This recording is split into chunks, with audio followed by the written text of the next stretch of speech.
Let me ask you something. When was the last time you felt like you had a clear read on what's going on in the world and what it means for your money? Because right now, that's harder than it's been in a while. Oil prices are already moving. A missile recently struck Ben Gurion Airport. That's Tel Aviv's only international airport. The February jobs report came in at 78,000 jobs added. We need about 150,000 a month just to keep pace. And there is an active military conflict unfolding in the Middle East that most Americans are only half paying attention to. I'm Kevin with moneytreeandme, and today I want to do what we do here. Take the big global picture and translate it into plain language for your household budget, your investments, and the financial decisions you're making right now. And here is why this moment is particularly uncomfortable. It's not just energy. We're dealing with multiple financial pressure points at the same time. The February jobs report came in soft. 78,000 jobs added. We need roughly 150,000 new jobs per month just to absorb new workers entering the labor market. That gap tells you the job market is cooling. If you're in a sector that's exposed, whether that's transportation, retail, construction, that softness matters.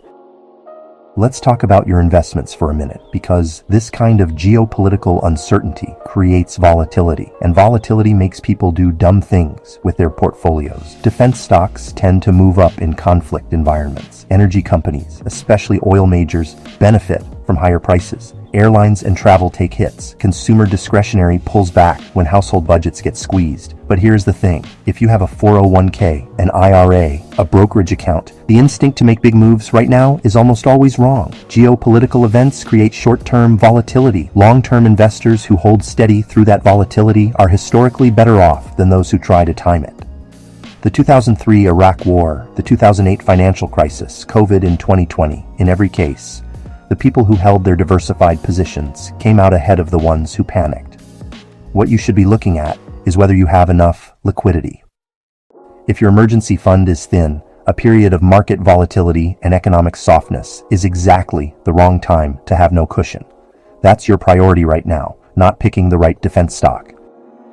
So here is what I want you to actually do with this information. 5 concrete moves. First, stress test your gas budget. Pull up what you spent on gas last month, then run it at 30, 50, and even 75 cents higher per gallon. Know your number before the spike hits your bank account. Second, use gas apps and wholesale club memberships to lock in savings where you can. Gas Buddy, Costco, Sam's Club, these tools exist. Use them before prices move further. Third, if you have variable rate debt, make a plan to pay it down aggressively right now. That means your HELOC, your adjustable rate mortgage, and any credit card balances you're carrying. In an inflationary, uncertain environment, that variable rate is a liability.